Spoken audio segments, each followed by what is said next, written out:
طيب، السلام عليكم ورحمة الله وبركاته. مساكم الله بالخير جميعا، وأهلا وسهلا بكم في اللقاء الخامس من سلسلة حوار مع القادة، والتي تهدف إلى تعزيز التميز في المهارات القيادية من خلال الالتقاء بشخصيات لها تجارب وخبرات كبيرة في مختلف المجالات. ولا شك أن الالتقاء بهذه الشخصيات هي فرصة مهمة لنا جميعا. في مشكلة الصوت ولا؟ طيب، بالبداية اسمحوا لي أرحب بالمهندس محمد الرئيس، نائب رئيس معهد إدارة المشاريع بالمنطقة الوسطى. مهندس محمد، حياك الله. تفضل. الله يعطيك العافية، حياك الله أخوي يزيد. وأول شيء السلام عليكم ورحمة الله وبركاته. ونشكر الأخوة الحضور اللي حاضرين اليوم اللقاء اللي بإذن الله تعالى حيكون إن شاء الله حوار شيق بإذن الله تعالى، يعني ضمن برنامج الحوار مع القادة، وبالإنابة طبعا عن رئيس المعهد أخونا بدر برشيد، وعن جميع الأخوة والأخوات المتطوعين في أعمال معهد إدارة المشاريع فرع المملكة العربية السعودية. يعني نقدم الشكر صراحة للدكتور خالد العضيبي، أحد أهم صراحة قادة المستقبل بإذن الله تعالى في مجال الصحة الرقمية، حيتحفنا إن شاء الله في اللقاء هذا بتجربته وخبراته.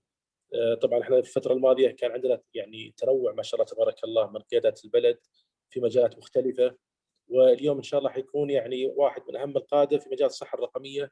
نستفيد بإذن الله تعالى إن شاء الله من هاللقاء، ويفيد إخواننا في مجتمع إدارة المشاريع داخل المملكة العربية السعودية، بما إن شاء الله يكون يعني عامل مهم بإذن الله تعالى في تطوير يعني إمكانياتهم والاستفادة من خبرات أخونا خالد والطرح اللي حيطرح إن شاء الله الليلة. نشكر الأخوة حضورهم، ونشكر أخونا خالد، ونبدأ عد اللقاء إن شاء الله بإذن الله تعالى، وكلنا يعني بإذن الله تعالى شوق وحماس للاستماع لتجربة أخونا خالد. الله يعطيه العافية دكتور خالد. تفضل أخوي يزيد. أخوي خالد الله يعطيك العافية. يعطيك العافية يا مهندس محمد. شكرا لكم، وشكرا طبعا لجهودكم. اليوم إن شاء الله في حلقة هذا اليوم راح نستضيف سعادة الدكتور خالد بن إبراهيم العضيبي. هو أحد المصنفين ضمن قائمة 50 قيادي على مستوى العالم في مجال الصحة الرقمية لعام 2021، الصادرة من الجمعية الدولية لنظم المعلومات والإدارة للرعاية الصحية. الدكتور خالد، حياك الله، سعيدين بتواجدك اليوم معنا، وشكرا لقبولك هذه الدعوة. حييكم جميعا، واشكركم الحقيقه على انكم اعطيتوني فرصه التقي بالاخوات والاخوان، ولعلي ان شاء الله اكون ضيف خفيف ومفيد في نفس الوقت ان شاء الله باذن الله. دكتور، يعني ما شاء الله مسيره كبيره في المجال الصحي. ودي تبدانا في البدايه انه من هو سعاده الدكتور خالد في كلمات، وبعد ذلك عندنا ننتقل ان شاء الله الى التجارب اللي اخذتها في المجال. اولا يا ريت تسميني خالد، وبكون شاكر لك. او ابو فلان، ابو من يا دكتور؟ او ابو ابراهيم. ابو ابراهيم، سام ابشر. اشكرك. طبعا احيي الجميع الحقيقه، هو يسعدني وجودي معكم.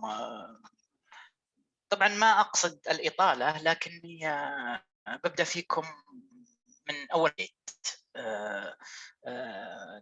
لانها في دروس الحقيقه اتمنى انها راح تفيد اللي بيسمعونها. طبعا انا بداياتي كانت تقريبا في مستشفى الملك فيصل التخصصي. تخرجت من كليه الحاسب الآلي، وبدات كان هذاك الوقت تقريبا الاي تي ما يعتبر هذاك الشيء الدارج، لكنها كانت جتني فرصه واشتغلت في التخصصي. طبعا من اهم الاشياء اللي حصلت في حياتي الحقيقه، وافتخر فيها، والى الان التخصصي ومستشفى الملك فيصل التخصصي او منظومه الملك فيصل التخصصي قريبه من القلب. بديت اشتغل فيها كتكنيكال، وهالشيء هذا طبعا للشباب والشابات الجدد في هالمجال بقول لهم وش اللي صار علي قبل تقريبا 25 سنة وكيف انها افادتني الان. اول ما بدات التكنيكال طبعا كان الجميع يظن اني كنت انا مضيع وقتي اني اشتغل في امور تقنيه وتفاصيلها كثيره، واني انا اعتبر على مستوى المجتمع أقل ذكاء منهم، لأنهم هم يبصرون مدراء قبلي، وكان في شغف ان الناس كلها تصير مدراء هذيك الايام. حقيقه ما لسبب او لاخر، ولا ازعم اني كنت اعرف واستوعب هل التوجهات اللي عندي ذيك الايام، لكني كنت حريص اني اشتغل في المجال التقني. وتقريبا عملت لمده 10 سنوات في التخصصي. تنقلت في تقريبا جميع الأقسام الحقيقة. طبعا أعيد وأقولها، كنت أزعل أحيانا أني أنتقل من قسم لقسم، لأن الناس كانوا يظنون أن البقاء في قسم واحد هو اللي بيخليك تصل للي تحتاجه. وبعدين اكتشفت أنه حقيقة التنقل ليس شيء خطأ، يعني بالعكس يفيدك بشكل كبير. طبعا من الآن بتبدأ القصص الممتعة. في عام 2002 بعد ما عملت على مشروعين كبيرة مرة في مستشفى الملك فيصل التخصصي، اللي اي تي تقريبا قريبين منها، اللي هم الاي ار بي والاتش اي اس. هذول يعتبرون أنظمة معقدة جدا. الاي ار بي تقريبا اللي هو النظام المالي والاداري اخذ مننا تقريبا 2.5 سنين لتطبيقه. بعدين النظام الطبي اخذ مننا 3 سنوات، فتقريبا 5 سنوات كنت في حاله تركيز شديده بالعمل. اللي صار انه في عام 2002 قررت اني تقريبا سويت كل اللي ممكن يتسوى. هذاك الوقت قررت اني اهاجر لامريكا. طبعا كانت مخاطره كبيره. اللي حصل بكل بساطه انه بعت كل شيء عندي وركبت الطياره ورحت لامريكا. وصلت امريكا في مارس 18 2003. طبعا لحسن الحظ اني اليوم اللي نزلت فيه في الطياره في امريكا اعطوني جريده، ولما فتحت الجريده لقيت ان أسوأ وقت للunemployment اللي هي عدم وجود وظائف في امريكا هذاك الشهر اللي نزلت فيه في امريكا. كان عام كم دكتور؟ كانت عام بالضبط 2003. بعد 11 سبتمبر، بعد 11 سبتمبر ما انشل الاقتصاد الامريكي. الحقيقه اخذ منهم سنه كامله لحد ما يستوعبون هذا، فبدت اللي هو يسمى الكساد الكبير في امريكا تقريبا من منتصف عام 2002. ما بدت تظهر النتائج الا بدايات 2003. طبعا كان هذاك الوقت اللي رحت لامريكا. طبعا الهدف كان بكل وضوح، كنت رايح بشتغل في امريكا. والتخصصي كان إليت ذيك الايام، فتقريبا تجد من الصعوبه في هذاك الوقت انك تلاقي مكان ينافس او احسن من التخصصي، مو بزي الوقت هذا. فكان تقريبا هذه واحدة من الاسباب اللي خلتني افكر اني اروح لامريكا. اللي ممتع اني قررت اني بروح للسيليكون فالي. السيليكون فالي اللي هو يعتبر وادي التقنية في امريكا. طبعا كنا نظن او كنت اظن انه هو اسهل مكان كاي تي انك تروح له. اكتشفت انه اسوأ مكان تروح له من ناحية فرص وظيفية. السبب لأن فيه تكدس كبير، وأول ما يصير في كساد في أمريكا. طبعا الفكرة هذه إلى الآن مستمرة في أمريكا. الأماكن اللي مثل السيليكون فالي أول ما يصير في كساد الشركات تمشي اللي عندها، فهذول يبقون لمدة سنة تقريبا، ما يرجعون لدولهم، ما يرجعون لولاياتهم، فيبحثون عن عمل، فأنت كنت تتنافس معهم. فطبعا في هذاك الوقت تقريبا جلست 3 شهور. طبعا السعودية أحسن بكثير أنك تدور فيها وظيفة مقارنة بأمريكا، بدون ذكر أسباب، بس أنها يعني ضغط أقل بالسعودية الحمد لله. يعني إلا ما تجد أحد تعرفه يساعدك في الحصول بحسن نية الحقيقة. وهالشيء ذا أنا أسويه للناس، ولا بالعكس هذا شيء من الأشياء اللي يفرحني.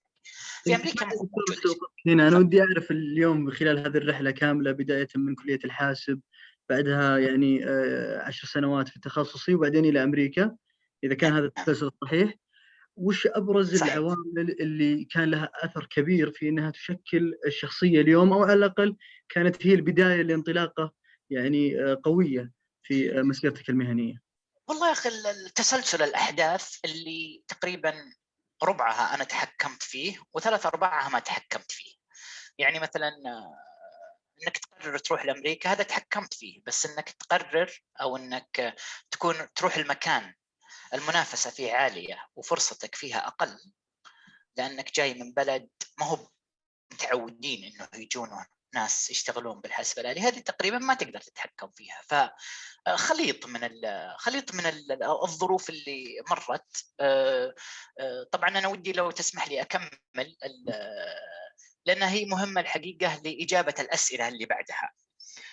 طبعا اشتغلت في شركه AT&T في امريكا تقريبا سنه ونصف، وكانت هذه الاصعب لان هذيك الوقت ما كانوا يعرفون وش معنى انك IT وجاي من السعوديه. هي العكس اللي يصير، ان الامريكان هم اللي يجون عندنا. بعدها انتقلت الى IBM واشتغلت شركه IBM IT واشتغلت فيها تقريبا 12 سنه. هذاك الوقت كنت ادرس ماجستير، درست MBA، وفي نفس الوقت درست دكتوراه. وخلصت، جلست بعدها تقريبا سنتين، وبعدها قررت اني ارجع للسعوديه، واشتغلت في مدينه الملك فهد الطبيه لمده سنتين، بعدين رحت للقطاع الخاص لمده سنه، وبعدها انتقلت لوزاره الدفاع. تقريبا صار لي 5 سنوات الان. لكن التسلسل هذا حقيقه هو اللي سواء شئنا ام ابينا هو اللي يقرر ويحدد شخصيتك وابعاد شخصيتك. دكتور، أنت تقول إنه التنقل ليس خطأ في الوقت اللي اليوم الناس يعني أكثر ما تسوق فيه عن التخصص والتركيز. أبغى إيضاح منك في هذه النقطة. لا، هم لا يتعارضون مع بعض. إنك تتنقل لا يعني إنك غير متخصص. طبعا حقيقة هو يعتمد على كمية التركيز اللي أنت تركزه. إذا أنت بتركز في مجال واحد أو أكثر من مجال سوف تصل للنتيجة اللي تبغاها. وإذا أنت لم تركز حتى لو في مجال واحد، النتيجة النهائية الحقيقة أنك يعني بتكون كأنك ما استفدت من وجودك سواء في مجال واحد أو في أكثر من مجال. طبعا ترى أنا تنقلي ما كان بعيد عن يعني ما كان بعيد تخصصيا. يعني مثلا مو اني اشتغلت HR بعدين IT بعدين رحت للفاينانس في مجال في مستشفى التخصصي او فيما بعده. لا، كانت تقريبا تحت مظله الانفورماتكس اللي هو المعلوماتيه الصحيه والIT. بالحديث دكتور عن مجال نظم المعلومات والإدارة الصحية، يعني ودي تعطينا فكرة عن هذا التخصص، وبعدين تقول لنا عن تجربة العمل فيها بالنسبة لك. طبعا هو من أحسن وأقوى وأصعب التخصصات، وأشوف أنا فرصة ذهبية، خصوصا 10 سنوات القادمة، لا أتوقع 20 سنة القادمة. المعلوماتية الصحية هو دمج علمين في تخصص واحد، أنك يكون عندك كلينيكال أو شيء طبي سواء أشعة أو تمريض أو صيدلية أو مختبر أو كطبيب أو تمريض، والHIM طبعا على رأسها، وأنك تدمجه في مع تخصص تقني. فلهالسبب الحقيقة هو تخصص نادر، تخصص صعب الارتياح فيه في البدايات، وبياخذ وقت منك لحد ما تصل، لأنك الحقيقة تعتبر منافس للجميع. ما في أسوأ من أنك تنافس على 360 درجة. أنت قاعد تنافس كل الكلينيكال ارياز هذا في مجال الطبي، وفي نفس الوقت بحكم وجودك كجزء من منظومه الاي تي، انت في نفس الوقت تعتبر يعني جاي بالوسط بين الاثنين. طيب دكتور، اليوم المملكة تمر بتحولات كثيرة على مستوى قطاعات عديدة، وأبرزها يمكن التحول الصحي. فوش إسهامات هذا التخصص في برنامج التحول الصحي اليوم كأحد برامج الرؤية؟ وإيش هي أبرز الصعوبات اللي تواجهكم اليوم كقادة في هذا التحول؟ أنا أتوقع أنه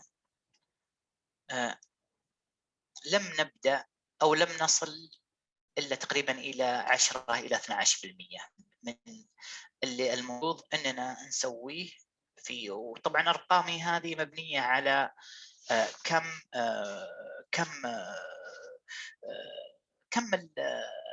عدد المستشفيات اللي الحقيقة تحولت إلى صحة رقمية أو ديجيتايزد. عددها مرة قليل للأسف يعني في السعودية. طبعا الفكرة ترى مو جلد ذات، أمريكا أسوأ مننا بالمجال هذا، يعني تقريبا ما عدا الدول الاسكندنافية اللي هي يعني تقريبا تعتبر متقدمة مو بمراحل بس بمجالات، حتى على مستوى أوروبا. ما عدا هذيك الدول تعتبر إلى الآن العالم في بداياته. احنا طبعا عندنا فرصة ذهبية خصوصا في هالمجال وفي هالتخصص، وكل ما لها وتزيد الحقيقة. طبعا بس لا يعني هذا أنها تخصص سهل أو أنها تخصص بتجد الناس يندفعون له، ما أتوقع، لأنه زي ما قلت لك هو تخصص طويل، استثمار فيه طويل. لكن أنا يعني أنصح بكل شدة أن الناس خصوصا الحديثين التخرج والدخول في هالمجال. ممتاز. طيب دكتور، وش الأكبر الصعوبات اللي يعني واجهتكم في كقادة اليوم في مجال نظم المعلومات وإدارة الرعاية الصحية؟ والله أول شيء هو يعتبر مكلف جدا. هو تقريبا يعتبر خلنا ناخذ كمثال اللي هو يعتبر تقريبا أول خطوة في التحول الصحي الرقمي، اللي هو EHR أو اللي هو Electronic Health Record. للي غير متخصصين هذا يعتبر العمود الفقري لأي منشأة طبية. أي منشأة طبية ما عندها EHR، قدرتك على إدارتها والتحكم في الكواليتي الإكلينيكي والطبي فيها ضعيف يكون. طبعا صعب أننا نقول الكلام هذا لأننا نطمح إلى الأحسن ونظن أننا العمل باللي موجود بالغالب يكفي. حقيقة ما يكفي، خصوصا في منشأة معقدة مثل منشأة صحية أو طبية. الصعوبات اللي فيها كبيرة الحقيقة. هو طبعا مكلف جدا، مكلف. يعني أنت تتكلم عن إعادة عمل كل واحد من التخصص الأساسية في المستشفى وربطها مع بعض. يعني خل أعطيك مثال. المختبر أنت تعيد آلية عمله تماما، الأشعة تعيد آلية عملها تماما، الأطباء، التمريض. لو توقف على هذه الأمر سهل. لا، اللي يزيدها تعقيد أنك تعيد عمل الأقسام هذه مع بعض. يعني الطبيب تقرر كيف أنه المفروض يتعامل مع الأشعة، والأشعة كيف تتعامل مع التمريض، والطبيب كيف يتعامل مع طبعا أنا أتكلم بشكل مبسط، ولا الحقيقة في أشياء كثيرة يدخل فيها اللي هي الOR اللي هي غرف العمليات والطوارئ والولادة. يعني الجمع بين هذه الأقسام كلها في المستشفى. بالضبط. أنت لما تروح للمستشفى والهدف منها يعني إذا أنا حققت هذا الربط، إذا حققت الربط هذا تستطيع تقنين وقياس وضمان جودة كل عملية تكون عندك في المستشفى. يعني خلي بعطيك مثال سريع ويمكن الحضور يجدونه سهل. احنا دائما الحقيقة نسمع عن في شيء اسمه medication reconciliation. هذا لما تروح للطبيب المفروض الطبيب يكون عنده الأدوات إنه يقول لك كمريض وش الأدوية اللي أنت تستعملها، ويحطها في نظام. يجي النظام ويقول له هل فيه تناقض طبي بينها أو لا، ويقرر له هل هو يقدر يكتب لك أدوية إضافية أو لا. خلني أعطيك مثال. أحيانا بين الأدوية موجودة فيها حساسية، فتلقى إنسان كبير أو طفل يأخذ أدوية، الطبيب هذيك اللحظة ولا يلام الحقيقة، مو بقادر يعرف آلاف من الأدوية وش التناقض الإكلينيكي اللي بينها، فيصرفها، يأخذها المريض مسكين وتسبب له مضاعفات. وطبعا حنا نقول إن تقريبا هذا يومه، هو الحقيقة يس هذا يومه، بس إنه it's because of something happened اللي هو هذه توقف الطبيب. لا يمكن الطبيب يقدر يصرفها للمريض حتى لو حاول الطبيب، والنظام لا يسمح له، والصيدلية تعرف أن الطبيب هذا يحاول يصرف دواء غير مسموح فيه. طبعا قس عليها مئات الأمثلة في المختبر وفي الأشعة فهو تقريبا شيء ما هو سهل أبدا حقيقة.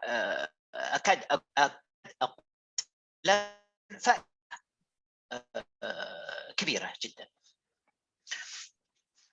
دكتور أنت يعني الآن قاعد تتحدث عن مرحلة متقدمة جدا، فمتى ممكن اليوم نقدر نقول أن احنا في الطريق إلى هذه المرحلة أو الهدف بالنسبة للمملكة؟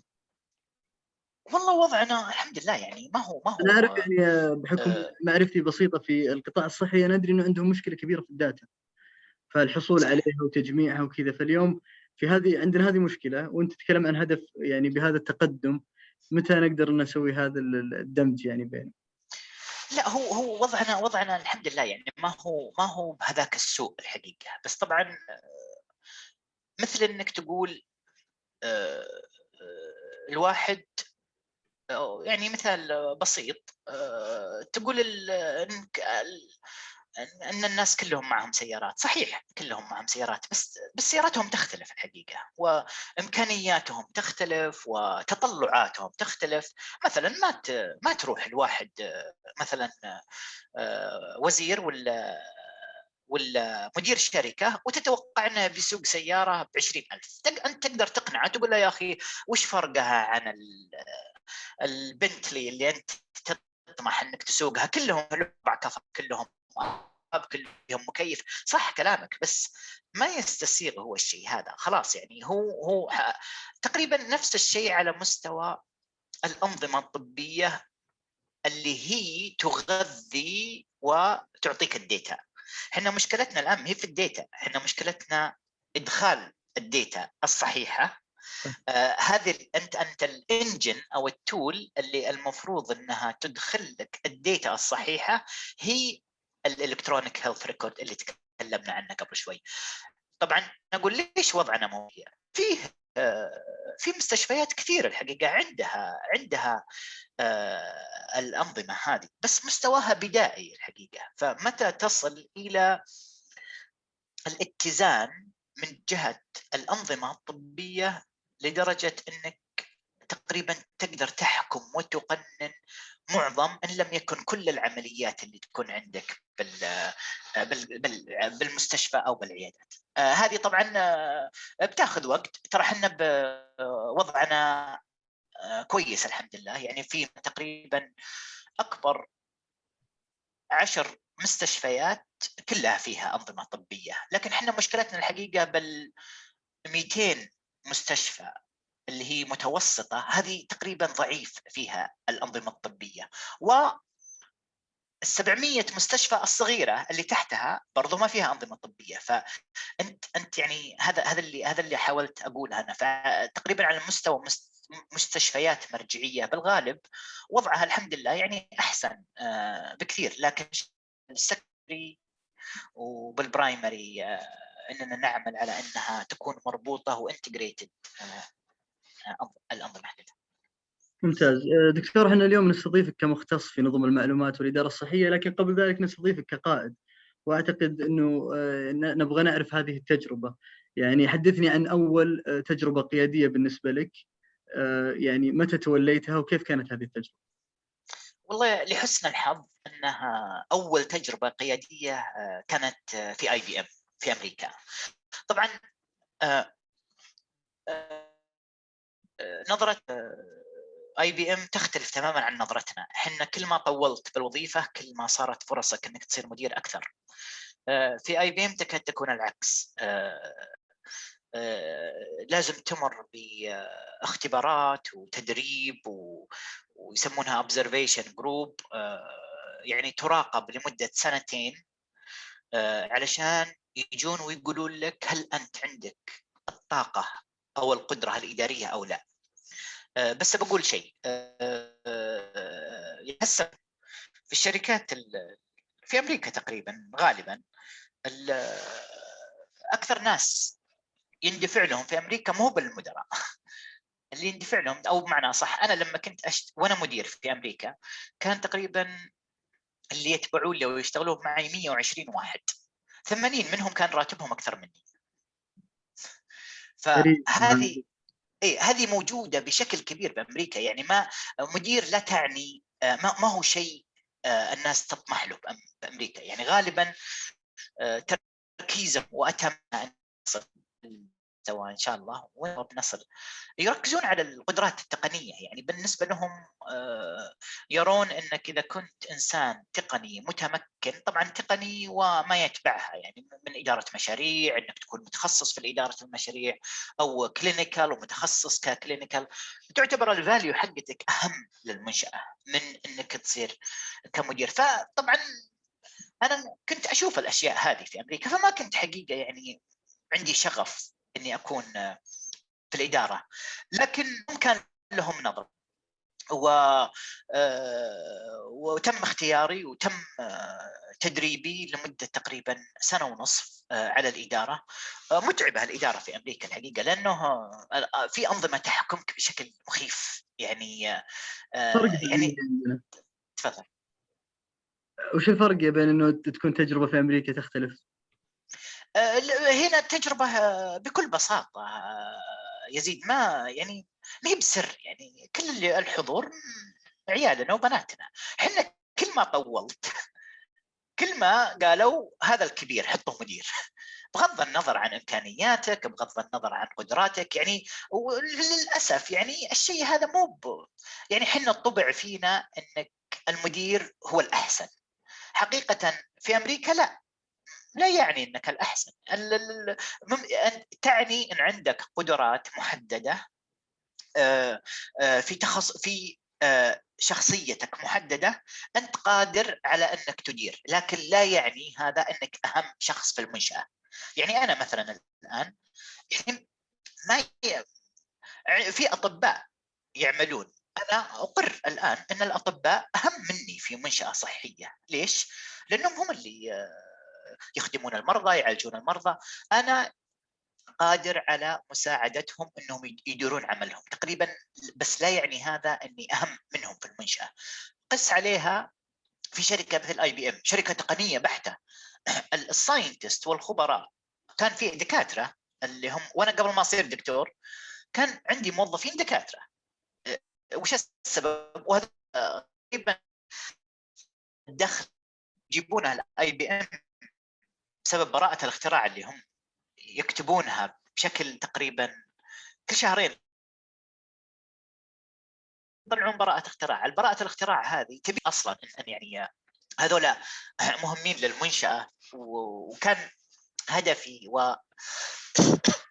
أو بمعنى صح فائدتي أني كيف تخدمهم. حنا هنا للأسف أقل يعني لكن إن شاء الله أنها بدأت تغير، يصار يعني تركيز على بناء القيادات أكثر من يعني الطريقة القديمة، لو وهي يعني الأقدم هو يظن أنه الأحسن أو الأقدر على الإدارة.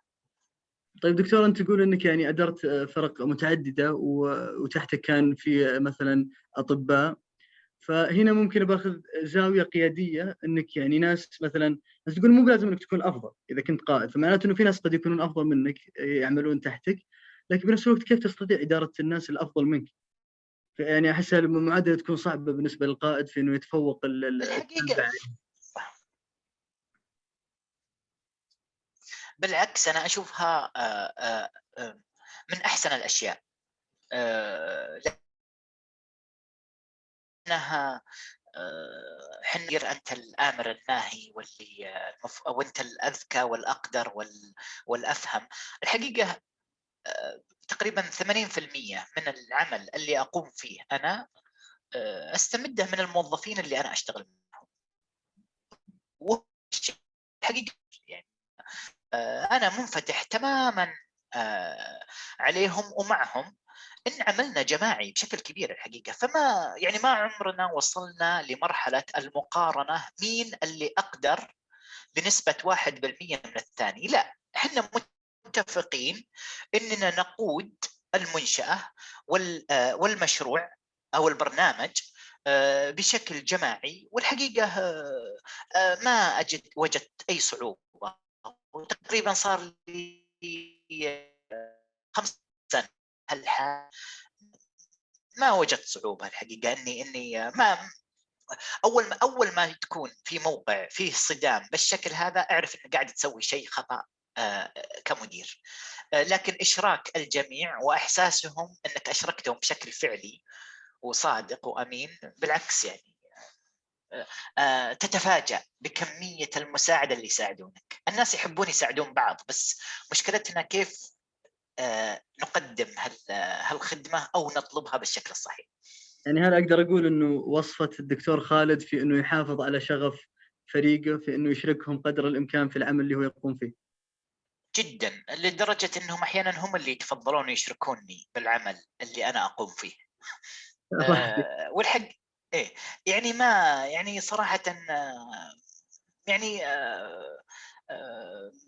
بدون مبالغة يعني فيه السكرتير اللي يظن انه السكرتير، انا تقريبا اكاد اقول له بشكل يومي الاشياء اللي تعلمتها منه، لان فعليا في اشياء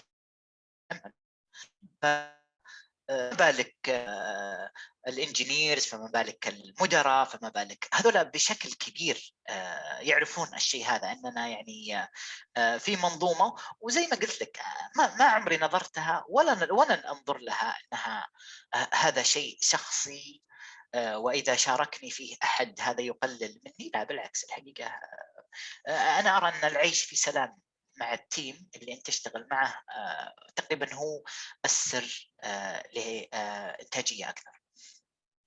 ممتاز دكتور. احنا اليوم يعني نتحدث في معهد اداره المشاريع، ودينا يعني نذهب الى هذا الجانب، واليوم انت يعني تدير فريق، فبالتالي اكيد انك تدير مشروع. كيف ترى اهميه التميز في اداره المشاريع اليوم بشكل عام، وفي هذا التوقيت بشكل خاص، في ظل انه المملكه يعني تملك مشاريع كبيره جدا، يعني من الجيجا بروجكت نزولا بباقي المبادرات والاهداف اللي تعمل عليها؟ طبعا يمكن بقلب امجنا سويتش شويه الحين، ببدا ازعل. انا قبل شوي كنت راضي. اداره المشاريع عندنا مره ضعيفه يعني.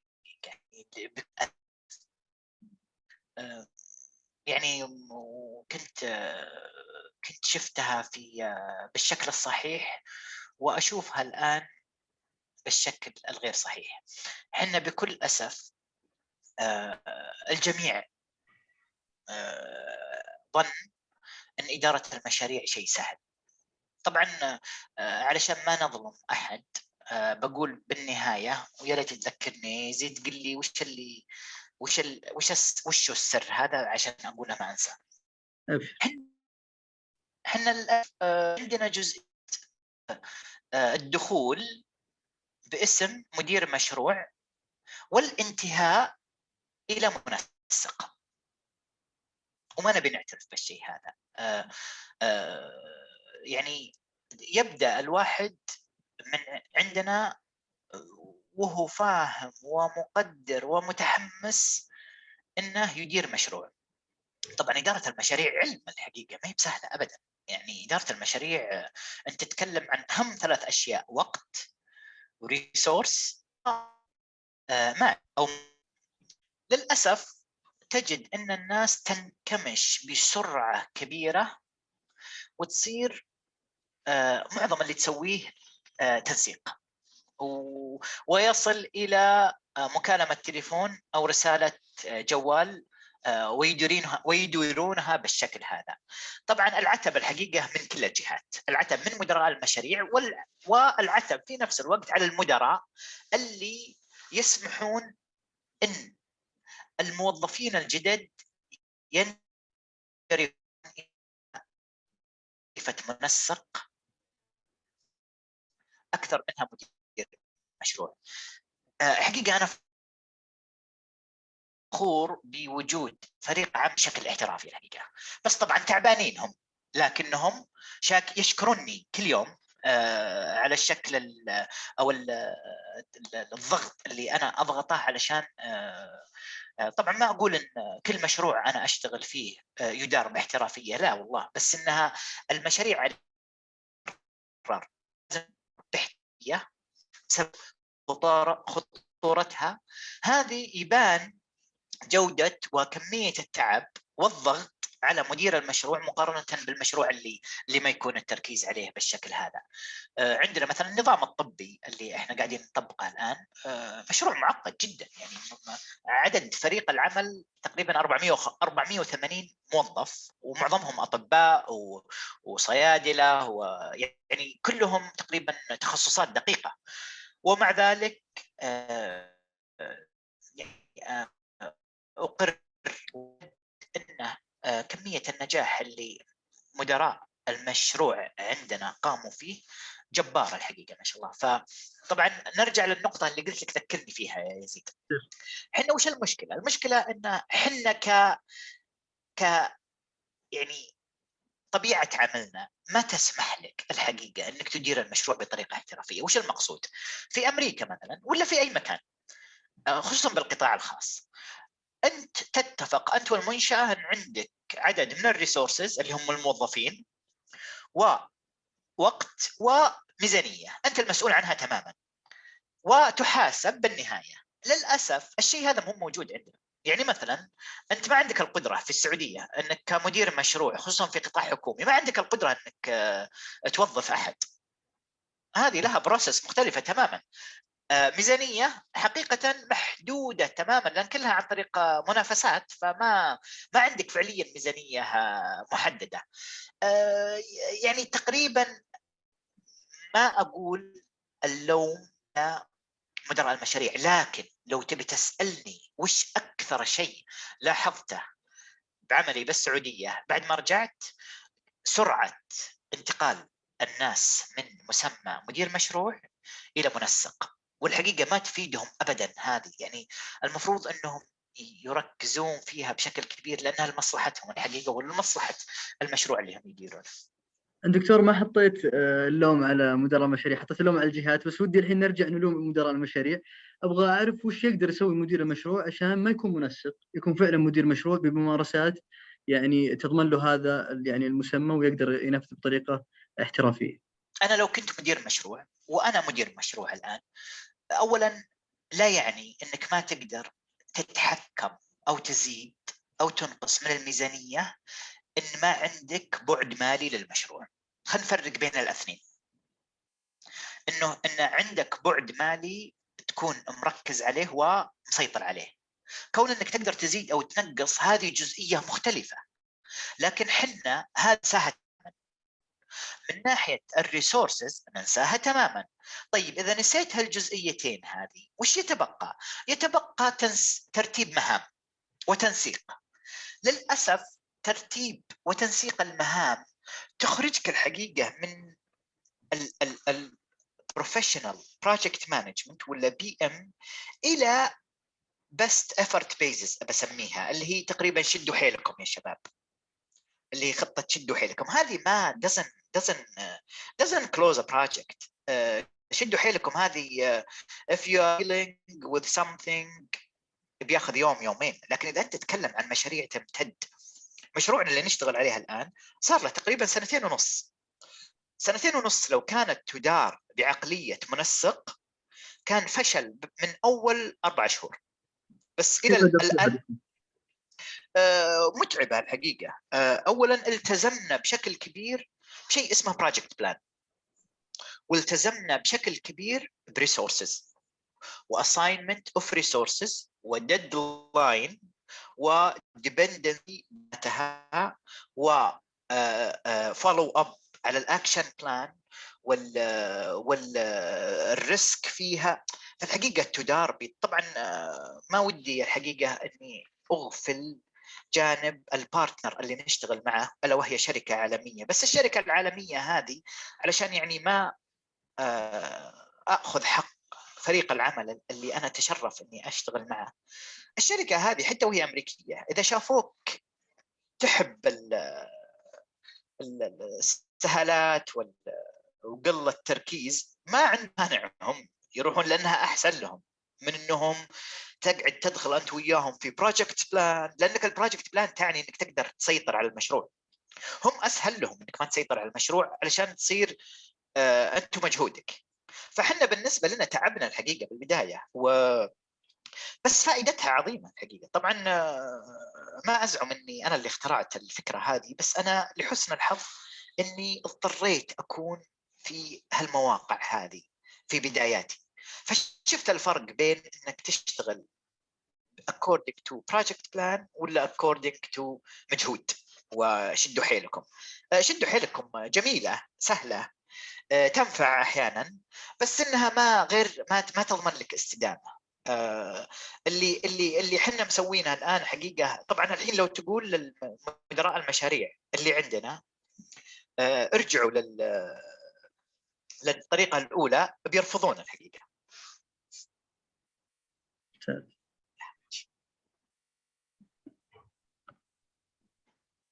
ما ادري بس اذا الصوت واضح او انا قطع من عندي. انا كانها فريزنج بس إيه. خلينا ننتظر دقيقه. بس انا نسمعك بشكل واضح دكتور. ممتاز، اجل تفضل. الصوره ما اتوقع ان عليها حسافه كثير. لا عليه حسافه والله. لا الله. دكتور انا كنت بسالك بقول لك كيف ترى يعني مستقبل اداره المشاريع بالمملكه، لكن الحين يمكن ابغى اغير السؤال، ابغى اقول كيف تتمنى اداره المشاريع في المملكه؟ والله يا اخي انا يعني مره ازعل اذا شفت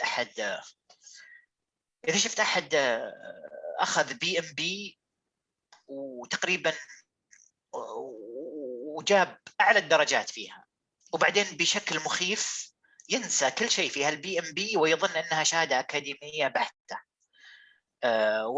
ولا يحتاجها انها يطبق منها اي شيء في المشاريع هذه. متعبه صراحه.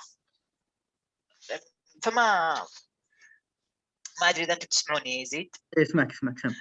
هذه يزيد يعني هذه بس واحده منهم. مثلا اللي ياخذون MBA حقيقه يطلعون على اشياء جميله جدا، بس انها للاسف يعني ما عندنا الرغبه الكبيره في تطبيقها. يعني ننشغل حنا باشياء اقل اهميه بكثير من الاداره الفعليه للمشاريع، وهالشيء هذا يزعلني الحقيقه. يعني اتمنى ان شاء الله انها يكون في تركيز اكثر عليها.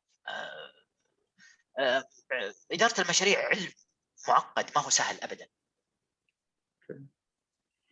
انا دكتور زعلتك الظاهر يوم دخلت هالمحور، فبطلع منه الحين وخلنا نروح. لا بالعكس والله عتب احبه اسميه انا. زين بنروح الان الى محور نتحدث فيه عن الشباب وفرصهم. ودي اخذ فرص الشباب من جانبين، الجانب الاول في القطاع الصحي وفي العمل اللي انت قاعد اليوم يعني تعمل عليه، وبعدين بناخذها في المشاريع المستقبليه بالنسبه يعني للمملكه. خلينا نبدا في القطاع الصحي. طبعا جميعهم الحقيقه صحي او غير صحي. انا اقول اي واحد عمره الان تحت 30 محظوظ بشكل كبير الحقيقه. يعني انا اتذكر شح الفرص قبل 20 سنه وكيف الان الوضع مختلف. طبعا لا يعني هذا ان الفرص موجودة ومرمية بس تبغى أحد يجي لها. لكن على الأقل أي أحد عنده رغبة إنه يتميز ويتخصص ويضيف value، أنا متأكد إنه هذا the best time. طبعا في سر يمكن قلة اللي يعرفونه، خلال سنة من الآن أو إن لم تكن أقل من سنة من الآن بيكون فيه وهذا خبر سعيد الحقيقة، بيكون فيه وفرة في وظائف عليا ومتخصصة بشكل كبير. وش اللي يخليني أعرف الشيء هذا؟ لأنها بعد القرار الجديد اللي أنا أحييه الحقيقة، اللي هو انتقال الهيد كوارترز لمعظم الشركات إن لم تكن جميعها إلى الرياض، الآن بدأت تقريبا تصير من شهر أو شهرين. وأعرف أنا أنه في عدد كبير من الشركات، وأنا على اطلاع دقيق معهم في هالشيء هذا، أنهم بدأوا يفتحون هيوج سيجمنت للهيلث كير، وقس عليها الغير هيلث كير. فأنا أتوقع أن الفترة الجاية تبي تكون جميلة جدا، وكاد أجزم من كل الحضور اللي موجودين الآن بيجدون فرص أحسن وأقوى من اللي هم يطمحون له بإذن الله. بإذن الله. أنا الآن ودي يعني ما ودي أخذ الوقت كله على الزملاء، فاللي أحد عنده أسئلة أو يعني تعليقات إلى الدكتور فالشات مفتوح، ننتظر يعني أسئلتكم. ترى في أسئلة كتبت يا يزيد بالشات، ماني بقادر والله أشوفها.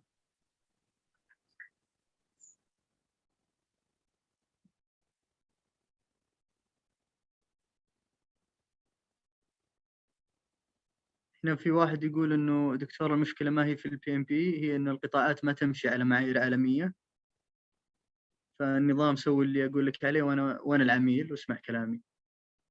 تعليقك دكتور؟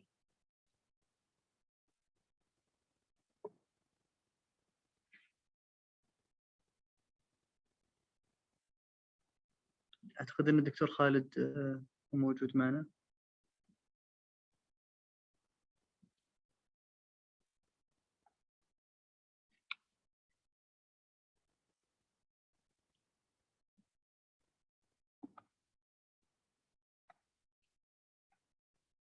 إخوان ممكن تتواصلون مع الدكتور إذا في عنده مشكلة في الاتصال أو شيء.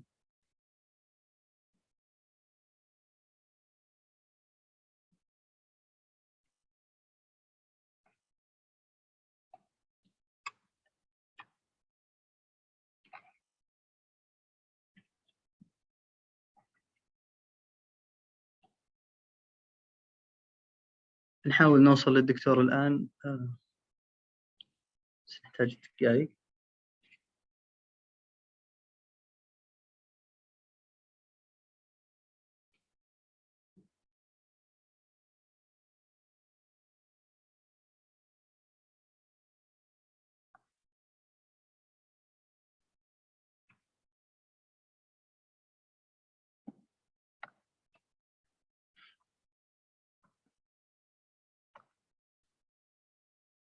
بس عموما احنا يعني نستقبل الأسئلة اللي أحد عنده أي سؤال للدكتور، فالمساحة الآن موجودة على ما يدخل الدكتور معنا مرة ثانية إن شاء الله.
دكتور خالد معنا؟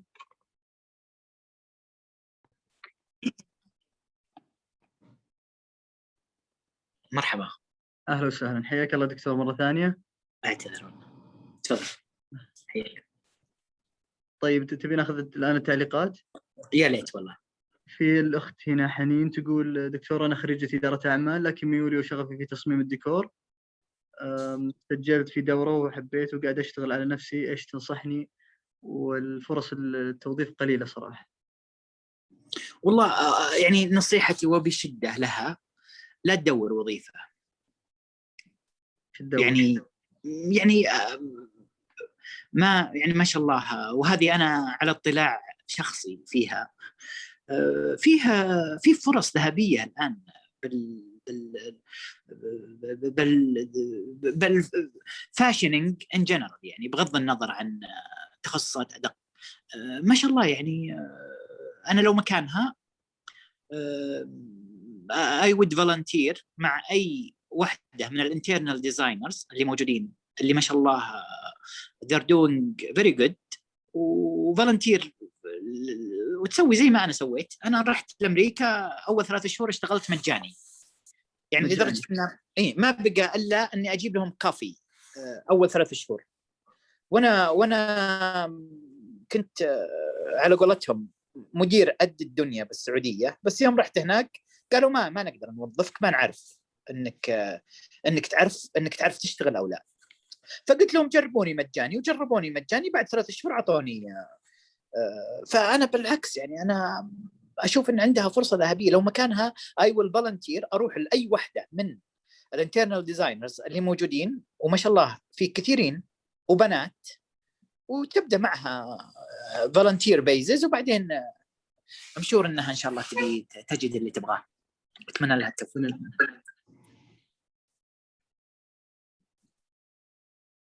طيب دكتور، ودي نختم الان بنصائح للحضور، وتفضل. اولا اشكركم جميعا قبل النصائح. ثانيا اتمنى ان شاء الله انها كانت مفيده. طبعا تكلمت باشياء، وطبعا كان القصد منها الحقيقه افاده اللي موجودين. ما الاخطاء اللي يضطر انه يعيش معها ويسويها، بس ترجع تثبت عليها بعد كم سنه تجد دكتور اعتقد انه يدك يمكن تحت الجوال فواضح. الحين وضح. اي نعم تفضل. يعني تسوي اخطاء كثيره وتعتقد انها يعني سبب في تاخرك. حقيقه لا، هي is shaping your personality وتصقلك وتخليك الشخص اللي انت الان. فطبعا نصيحتي اللي دائما اذكرها انا، لا تربط نجاحك في شيء واحد بالحياه، وخليك ما يعني بسميها سهل ممتنع. اسعى الى اهدافك، بس لا تربط سعادتك في لا تربط سعادتك باهداف العمل. ترى عندك حياه، عندك صحتك، عندك عائلتك، عندك اصدقائك. ف اشوف انا انها يعني كلها هذه مزيج وخليط، لازم يكون فيها بالانس. واحيانا تظن انك لا، بخلي تركيزي انا على حياتي المهنيه. صحيح انها مهمه، بس تراها يعني لها مساوئ على المدى البعيد ان لم توازن في حياتك. طبعا حقيقه ما عمري شفت نفسي اني وصلت مرحله اني بقدم نصائح، لكن انا اللي اقولها الان ما هي نصائح بقدر ما هي مشاركه التجربه اللي انا مريت فيها. يعطيك العافيه دكتور، شكرا لك وشكرا لوقتك. يعني انا اسعد الشخص سعيد جدا بهذا اللقاء، وان شاء الله انه تستمر هذه النجاحات ونفخر فيك دائما دكتور. شكرا جزيلا، الله يعطيكم العافيه. اشكركم واشكر الجميع. الله يعافيك. شكر موصول لكم جميعا. شكرا للاخوان في معهد اداره المشاريع، شكرا للحضور على حضوركم، وان شاء الله ان نلتقيكم في لقاءات يعني جديده ومختلفه. انا كنت معكم هنا يزيد الملحم، في امان الله.